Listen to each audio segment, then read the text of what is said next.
Hello friend, এএমসিসিতে সকলকে স্বাগত। আজ আমরা মূলত মাধ্যমিক অর্থাৎ দশম শ্রেণীর ইতিহাস প্রথম অধ্যায় ইতিহাসের ধারণা, এই অধ্যায়টি থেকে একটি গুরুত্বপূর্ণ প্রশ্ন নিয়ে বিস্তারিত আলোচনা করব। ঠিক আছে, তো কী এই গুরুত্বপূর্ণ প্রশ্ন? সেটি হলো ইতিহাসের উপাদান হিসাবে আত্মজীবনী ও স্মৃতিকথা কেন গুরুত্বপূর্ণ। কেন গুরুত্বপূর্ণ ইতিহাসে এই আত্মজীবনী স্মৃতিকথা? তো এটি মূলত 4 মার্কের একটি কোশ্চেন, মাধ্যমিক পরীক্ষায় অত্যন্ত গুরুত্বপূর্ণ। যারা মাধ্যমিক দিতে যাচ্ছ বা মাধ্যমিক দেবে বলে পরের বছরের জন্য প্রিপারেশন নিচ্ছ, তাদের জন্য এই কোশ্চেনটা খুবই ইম্পর্টেন্ট। তো যাই হোক, ইতিহাসে আত্মজীবনী এটির মানে কি? অর্থাৎ আমি যখন নিজে আমার জীবনী অর্থাৎ সমাজ ব্যবস্থাকে, রাজনৈতিক ব্যবস্থাকে, আমার আশেপাশের পরিবেশ সম্পর্কে যখন বিস্তারিত আলোচনা করব, তখন সেটা আমার আত্মজীবনীতে পরিণত হবে। জীবন স্মৃতি বা স্মৃতিকথা কি?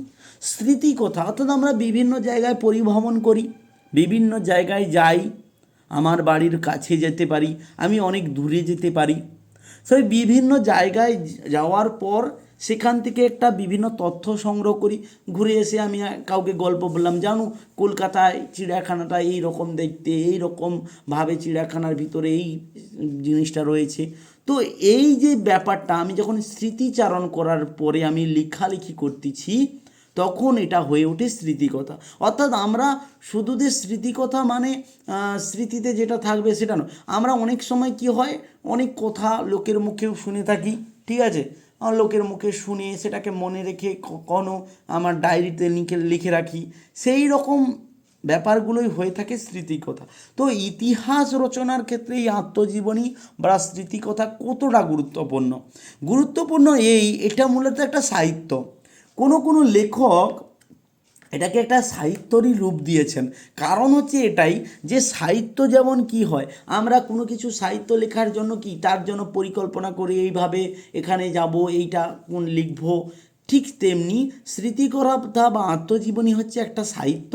কারণ আমরা কোনো জিনিস আমার পরিবেশের সামনে যেটা ঘটে গেছে, সেই ঘটনাটাকে স্মৃতিতে মনে রেখে সেটাকে কোনো সময় কাউকে শোনালাম, কাউকে বললাম, কাউকে আমার ডায়েরি খুলে দেখালাম, আর তার মাধ্যমে সেইখানের বা সেই সমাজের কি প্রভাব রয়েছে সেটা সম্পর্কে তাকে আমি খোলাখুলিভাবে বলতে পারি। তাই ইতিহাস রচনা এটি একটি সাহিত্য হলেও এর মাধ্যমে সামাজিক, সাংস্কৃতিক, অর্থনৈতিক, রাজনৈতিক বিভিন্ন বিষয়গুলি কি হয়ে ওঠে, তো উঠে আসে। তাই ইতিহাসের রচনার মাধ্যমে কি হয়, জীবনে একটা নতুন পরিধির বিস্তার ঘটে।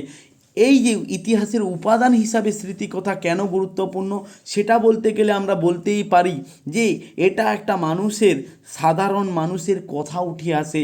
তার কাছে ধরো আমি লিখতেছি, তাহলে আমার পারিপার্শ্বিক পরিবেশ সম্পর্কে উঠে আসবে, আমার বিভিন্ন ঘটনার বিবরণ যেটা কেউ জানে না সেটা সম্পর্কে উঠে আসবে, আমার রাজনৈতিক জীবন, আমার অর্থনৈতিক দিক কতটা ভালো ছিল, কতটা খারাপ ছিল, সে সম্পর্কে অনেক সময় উঠে আসে। তাই ইতিহাসের উপাদান হিসাবে এর কিন্তু গুরুত্ব অপরিসীম।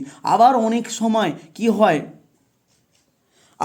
সময় দেখা যায় কি হচ্ছে যে যে আমি ধরো স্বাধীনতার আন্দোলন, ভারত ছাড়ো আন্দোলনে মাতঙ্গিনী হাজরা নেতৃত্ব ছিলেন, কিন্তু হয়তো আমারই পিতা সেই আন্দোলনের নেতৃত্ব দিতে গিয়েছিল, মানে নেতৃত্বের সঙ্গে থাকতেন বা লাস্টের দিকে ওই আন্দোলনের পিছনের সারিতে থাকতেন। তো আমার বাবার নাম তো আর ইতিহাসের খাতায় লেখা নেই। তখন কি করা হয়, ওই আমার বাবার ইতিহাসটা, যে তিনিও মাতঙ্গিনী হাজরা যে তমলুকে আন্দোলন করেছিলেন, সেই তমলুকের আন্দোলনে আমার পিতা বা আমার দাদু বা আমার কোনো পিতৃপুরুষ সেখানে অংশগ্রহণ করেছিলেন, যেটা ইতিহাসের বইয়ে নেই। তাহলে কি জানা যাচ্ছে, স্থানীয় ইতিহাস চর্চাও জানা যাচ্ছে, স্থানীয় সমাজ ব্যবস্থার কথা জানা যাচ্ছে, স্থানীয় রাজনৈতিক ব্যবস্থার কথা জানা যাচ্ছে, স্থানীয় নেতৃবৃন্দর কথা জানা যাচ্ছে। এভাবেই একটা ইতিহাসে স্মৃতিকথা তার গুরুত্ব আর আত্মকথা বা স্মৃতিকথার গুরুত্ব এটা অপরিসীম। ঠিক আছে, আশা করি তোমাদেরকে বোঝাতে সক্ষম হয়েছি। থ্যাংক ইউ সবাই এএমসিসিতে থাকার জন্য।